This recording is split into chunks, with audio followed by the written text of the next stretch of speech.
नमस्कार। क्या आपको याद है 13 दिसंबर 2001? Of course होगा. The day when the entire world witnessed a systematic and pre-planned attack on the symbol of Indian democracy. It was not only an attack on Indian Parliament, but a foiled attempt to sabotage India's sovereignty and dignity. 20 साल बाद ऐसा ही कुछ USA में देखने को मिला. Date 6 January 2021. Place US Capitol Hill, Washington DC. सैकड़ों की तादाद में ट्रंप सपोर्टर्स ने अपने ही देश के टेंपल ऑफ डेमोक्रेसी पर हमला किया. दीवार फांद के सिक्योरिटी को ब्रीच करते हुए ट्रंप सपोर्टर्स यूएस कांग्रेस में एंटर करने लगे, जहां इलेक्टोरल्स की वोटिंग की काउंटिंग की जा रही थी in order to officially declare the winner of US presidential election. Protesters बेहद गुस्से में थे. गोलियां चली एंड 4 प्रोटेस्टर्स डाइड. एक अटैक हुआ था 2001 में दुनिया की सबसे बड़ी डेमोक्रेसी पे, और एक अटैक हुआ 2021 में वर्ल्ड की ओल्डेस्ट डेमोक्रेसी में. But there is a difference between these two attack. Indian parliament में टेररिस्ट अटैक एक्सटर्नली स्पॉन्सर्ड था, लेकिन यूएस कांग्रेस में अटैक खुद यूएस के सिटीजन्स के थ्रू हुआ. The US Capitol Hill siege by its own citizens not only came as a blot on US democracy, but also raised serious questions on the maturity of US political culture. आखिर क्या था US presidential election का पूरा issue? Why this Republican sponsored siege of US Parliament happened? 46 presidential election में Trump के defeat के क्या कारण थे? Has this event put the entire narrative of US democracy being the ideal model under scrutiny? Let's dissect these questions in this video, so stay tuned with us.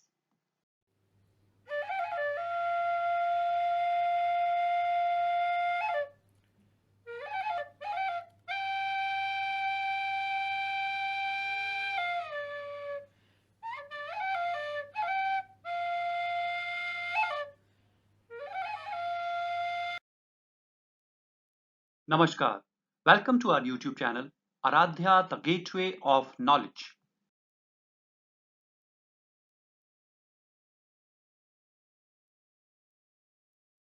Let's discuss US presidential democracy and the Capitol Hill attack and analyze US presidential election 2020. US में जनवरी 6 के chaos और protest के causes और ramifications को समझने के पहले आइए जल्दी से समझते हैं हिस्ट्री ऑफ यूएस डेमोक्रेसी. 1492 में क्रिस्टोफर कोलंबस यूएसए आए और तभी से यूरोपियन कॉलोनाइजेशन ऑफ अमेरिका की शुरुआत हुई. ब्रिटिश गवर्नमेंट ने इन अमेरिकन कॉलोनीज में कई सारे टैक्सेस इंपोज करने शुरू किए, जिनका इन कॉलोनीज ने अपोज किया. The Boston T party of 1783 इस प्रोटेस्ट का एक एग्जाम्पल है. 1775 से आर्म्ड कॉन्फ्लिक्ट की शुरुआत हुई और 1776 में फिलाडेल्फिया में सेकेंड कॉन्टिनेंटल कांग्रेस ने कॉलोनीज को इंडिपेंडेंट डिक्लेयर करते हुए यूनाइटेड स्टेट्स ऑफ अमेरिका की नींव रखी. In other words, we can also say that the history of modern democratic tradition goes back to year 1776 with Declaration of American Independence. 1787 में US constitution लिखा गया, जिसको 1788 में स्टेट्स ने रेटिफाई किया. इस तरह तैयार हुआ वर्ल्ड में फॉर्मल डेमोक्रेसी का पहला फॉर्मल ब्लूप्रिंट. 1789 में जॉर्ज वॉशिंगटन यूएसए के पहले प्रेसिडेंट बनाए गए. तब से यूएस डेमोक्रेसी वर्ल्ड के सामने एक आइडियल डेमोक्रेटिक मॉडल बन के उभरा. हालांकि 6 जनवरी 2021 को इस आइडियल डेमोक्रेटिक मॉडल पर असॉल्ट हुआ. इस पूरे इशू के बैकड्रॉप पे है यूएस का 46 प्रेसिडेंशियल इलेक्शन. लास्ट ईयर नवंबर से यूएस प्रेसिडेंशियल इलेक्शन की शुरुआत हुई. कॉन्टेस्टेशन था democratic candidate Joe Biden and Republican incumbent president Donald Trump का, जो कि सेकेंड टर्म के लिए लड़ रहे थे. बात आगे बढ़ाने के पहले आइए समझते हैं the process of US presidential election. US में प्रेसिडेंट का इलेक्शन 9 से 10 महीने तक एक्सटेंड करता है. ये इलेक्शन डायरेक्ट नहीं होता. नवंबर 3 को यूएस स्टेट्स और डिस्ट्रिक्ट ऑफ कोलंबिया में वोटिंग की जाती है, जब सिटीजन्स प्रेसिडेंट और वाइस प्रेसिडेंट को नहीं बल्कि इलेक्टर्स को चूज करते हैं. ये इलेक्टर्स इलेक्टोरल कॉलेज कॉन्स्टिट्यूट करते हैं, जो फर्दर प्रेसिडेंट और वाइस प्रेसिडेंट के लिए वोट कास्ट करते हैं. टोटल 538 इलेक्टोरल वोट्स होते हैं.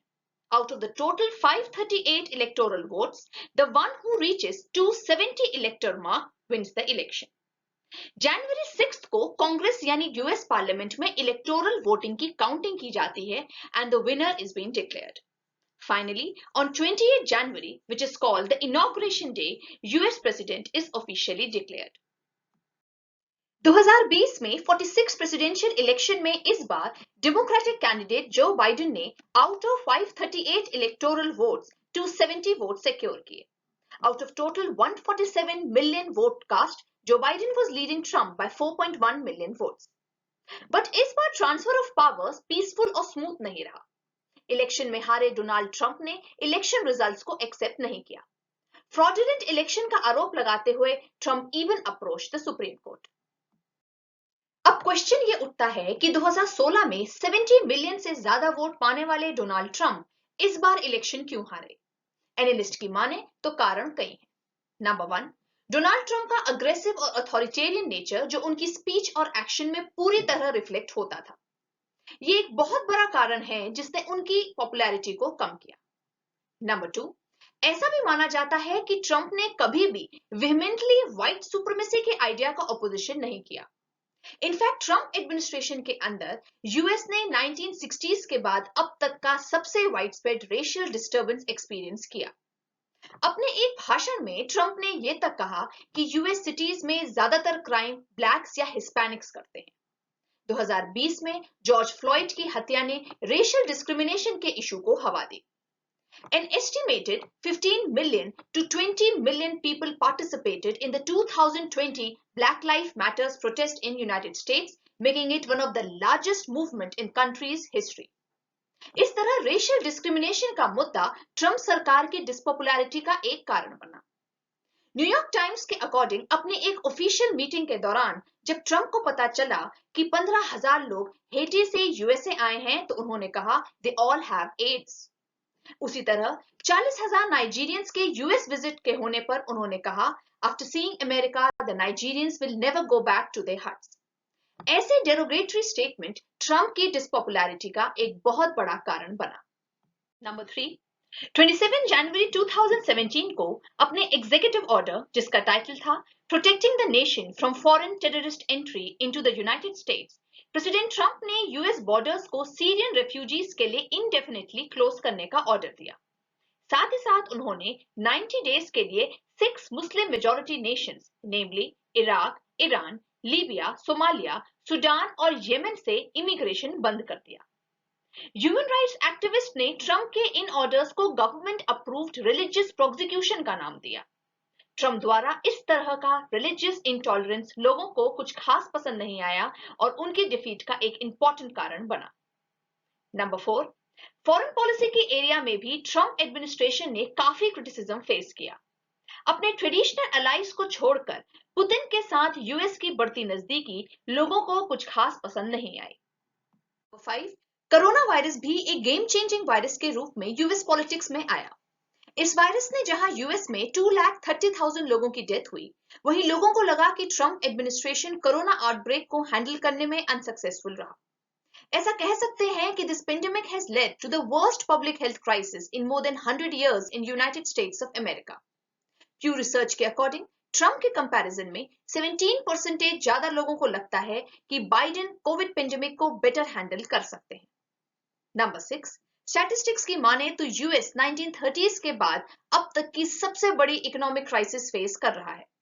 लोगों का बिलीफ कि बाइडेन सरकार यूएस को एक स्टेबल इकोनॉमिक एनवायरनमेंट दे पाएगा इलेक्शन रिजल्ट्स में साफ नजर आया. इन्हीं कारणों की वजह से Donald Trump US presidential election हार गए, लेकिन सत्ता ट्रांसफर करने से इनकार करते रहे. कैपिटल हिल में इलेक्टोरल वोटिंग को प्रोटेस्ट करने के लिए उन्होंने अपने सपोर्टर्स को भड़काया और नतीजा वो हुआ जिसने पूरी दुनिया में यूएस डेमोक्रेटिक मॉडल की एफिकेसी पे प्रश्न चिन्ह लगा दिया. 1991 में यूएसएसआर के डिसइंटीग्रेशन के बाद लिबरल डेमोक्रेसी पूरी दुनिया में सिंगल ऑल्टरनेटिव मॉडल के रूप में उभरी. यूएस जो कि वर्ल्ड की ओल्डेस्ट डेमोक्रेसी है, इस मॉडल को ही आइडियल मॉडल मानता है और प्रोपोगेट भी करता है. लेकिन 6 जनवरी के इस डोमेस्टिक एनार्की ने यूएस की डेमोक्रेटिक कल्चर पर क्वेश्चन मार्क लगा दिया. डेमोक्रेसी में विरोध या प्रोटेस्ट एक हेल्दी एक्सरसाइज है, पर प्रोटेस्ट का यह मतलब नहीं कि अपने सिंबल ऑफ डेमोक्रेसी पर ही हमला कर दिया जाए. जहां जो बाइडेन ने इस इंसिडेंट को डोमेस्टिक टेररिज्म का नाम दिया, वहीं कुछ एनालिस्ट ने इसे अटेम्प्टेड कू कहा। कैपिटल हिल अटैक को न सिर्फ यूएस डेमोक्रेटिक प्रोसेस का फेलियर कहा जा सकता है, बल्कि इसे इंटरनल सिक्योरिटी लैप्स भी माना जा सकता है। This entire episode has also opened two major questions before us. Number one, is US democratic model a perfect model to follow? यहां पर कंपैरिजन होना बहुत ऑब्वियस है वर्ल्ड की ओल्डेस्ट डेमोक्रेसी यानी यूएस का विद वर्ल्ड की लार्जेस्ट डेमोक्रेसी यानी इंडिया से। अगर इंडिया की बात करें तो लीडरशिप के लेवल में आइडियोलॉजिकल डाइवर्सिटी होने के बावजूद कैपिटल हिल जैसा अटेम्प्टेड कू का इंसिडेंट कभी देखने को नहीं मिला। इलेक्शन के पहले और इलेक्शन के बाद इंडिया में भी आरोप और प्रत्यारोप का लंबा दौर चलता रहता है। पार्लियामेंट के अंदर भी लेजिस्लेटर्स के कंडक्ट पे सवाल उठते रहे हैं, but the baton of power has always transferred smoothly. सत्ता का स्थानांतरण हमेशा पीसफुली और स्मूथली हुआ है। All this shows the maturity of the democratic tradition in India. वहीं दूसरी ओर जनवरी 6 के इंसिडेंट्स ने इस बात को दर्शाया है कि world's most powerful nation also suffers from crisis of democratic values and ethos. इस इंसिडेंट्स ने न सिर्फ यूएस के डेमोक्रेटिक ट्रेडिशन और मॉडल पर सवालिया निशान लगाया है, बल्कि इस क्वेश्चन को भी उठाया है कि क्या यूएस पूरी तरह पॉलिटिकली मैच्योर है। साथ ही साथ इस बात को भी सोचना चाहिए कि क्या यूएस मॉडल ऑफ डेमोक्रेसी इतना एफिशिएंट है जिसे डेवलपिंग और अंडर डेवलप्ड कंट्रीज को फॉलो करना चाहिए। Number 2, is United states suffering from crisis of democratic deficit? US के पॉलिटिकल ट्रेडिशन पे ये सवाल हमेशा से उठता आया है। ये सवाल नया नहीं है, बट जनवरी 6 के इंसिडेंट्स ने इस सवाल को रेलेवेंट जरूर कर दिया है। डेमोक्रेसी का फंडामेंटल बेसिस होता है पॉपुलर वोट, यानी government is formed by one who wins majority of popular vote.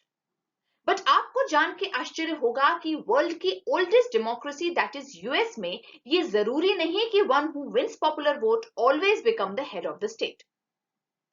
Actually US election में दो तरह के वोट्स होते हैं, popular vote and electoral vote. जैसा कि हम पहले भी बता चुके हैं कि जब यूएस में जनरल प्रेसिडेंशियल इलेक्शंस होते हैं तो लोग इलेक्टर्स को चूज करते हैं और इलेक्टर्स को इंडिकेट करते हैं कि वो किस कैंडिडेट को प्रेसिडेंट बनाना चाहते हैं। लोगों द्वारा इलेक्टर्स को चूज करने को पॉपुलर वोटिंग कहते हैं। इलेक्टर्स जो कि इलेक्टोरल कॉलेज कॉन्स्टिट्यूट करते हैं, इलेक्टोरल वोटिंग के थ्रू प्रेसिडेंट और वाइस प्रेसिडेंट को इलेक्ट करते हैं। Now, this type of voting pattern is of course not immune to criticism. पहला पॉइंट तो ये है कि रिप्रेजेंटेटिव डेमोक्रेसी में प्रेसिडेंशियल इलेक्शन के लिए इलेक्टोरल कॉलेज को कॉन्स्टिट्यूट क्यों किया गया। क्रिटिक्स के अकॉर्डिंग यूएस कॉन्स्टिट्यूशन के फ्रेमर्स डायरेक्ट डेमोक्रेसी को ट्रस्ट नहीं करते थे, इसीलिए वो एक एक्स्ट्रा लेयर क्रिएट करना चाहते थे in form of electoral college. US के पॉपुलर स्टेट्समैन जॉन मेडिसन की माने तो ये सिस्टम इसलिए बनाया गया ताकि factions of citizen with common interest don't harm the nation as a whole. यानी पहली कमी ये है कि यूएस में basis of democracy is not always popular vote. साथ ही साथ यूएस कॉन्स्टिट्यूशन में ये कहीं स्पेसिफाइड नहीं है कि इलेक्टर्स पॉपुलर वोट के अकॉर्डिंग ही वोट करेंगे। हालांकि कॉन्स्टिट्यूशन मेकर्स के अकॉर्डिंग इलेक्टोरल कॉलेज महज एक फॉर्मेलिटी है, क्योंकि ये बहुत रेयर है कि इलेक्टर लोगों की चॉइस को फॉलो ना करे। यानी टेक्निकली तो popular voting and electoral voting should coincide, but in the history of American election 5 बार ऐसा हुआ है कि कैंडिडेट जिन्होंने पॉपुलर वोट विन किया है लेकिन इलेक्टोरल वोट नहीं जीत पाए। खुद एक्स प्रेसिडेंट डोनाल्ड ट्रंप 2016 में हिलेरी क्लिंटन के अगेंस्ट पॉपुलर वोट हारने के बावजूद इलेक्टोरल वोट जीत के US head of the state बन गए। यानी पॉपुलर वोट और इलेक्टोरल वोट का कोइंसाइड न होना यूएस में डेमोक्रेटिक डेफिसिट का सबसे बड़ा रीजन है। बात करें करंट टर्न ऑफ इवेंट्स की तो on the ground of inciting US Capitol Hill violence, house of representatives ने 13 जनवरी को डोनाल्ड ट्रंप के इंपीचमेंट प्रपोजल को पास कर दिया। इस तरह ट्रंप पहले प्रेसिडेंट होंगे जिन्होंने अपने टेन्योर में 2 बार इंपीचमेंट फेस किया है। सेनेट से मंजूरी मिलने पर ही विल स्टैंड इम्पीच्ड। एक democratically elected president, that too with so much margin of vote का इस तरह इम्पीच होना डेमोक्रेटिक ट्रेडिशन के लिए एक बहुत बड़ा सेटबैक है। इस सारे टेंशन्स के बीच Joe Biden is officially declared the president of United States of America on 28 January 2020. इस दौरान डोनाल्ड ट्रंप फ्लोरिडा में थे and thus became the first president in 150 years to boycott his successor's inauguration. सत्ता संभालते ही Biden ने 15 executive orders sign किए और clear कर दिया कि his presidency will show serious reversals of Trump's policies. No doubt Biden का टर्म चुनौतीपूर्ण होगा. He is going to face challenges of 3 C's: COVID, climate change and China. अपने फर्स्ट एग्जीक्यूटिव ऑर्डर में जहां उन्होंने पेंडेमिक से फाइट करने का कमिटमेंट दिखाते हुए फेडरल प्रॉपर्टी में मास्क वेयरिंग को मैंडेटरी कर दिया, वहीं दूसरी ओर क्लाइमेट चेंज के रिस्पेक्ट में उन्होंने पेरिस क्लाइमेट अकॉर्ड में यूएस की रीजॉइनिंग को अनाउंस किया. यूएस इमिग्रेशन पॉलिसीज में भी चेंजेस होने की पॉसिबिलिटीज है. अब बाइडेन राइजिंग चाइनीज पावर को किस तरह से डील करते हैं और इन सब के बीच इंडिया से अपने रिलेशन को कैसे मेंटेन करते हैं, ये एक बड़ा सवाल होगा. साथ ही साथ क्या बाइडेन सरकार कोई कॉन्स्टिट्यूशनल प्रोविजन बनाएगा जिससे जनवरी 6 जैसा इंसिडेंट्स फ्यूचर में रिपीट ना हो और यूएस डेमोक्रेसी स्ट्रेंथन हो. Let's see how he deals with all these upcoming challenges and comes out of them. Thanks for watching our video. If you want us to keep making such informative videos, please like, share and subscribe our channel. Aradhya, the gateway of knowledge. Till then, goodbye, take care and stay safe.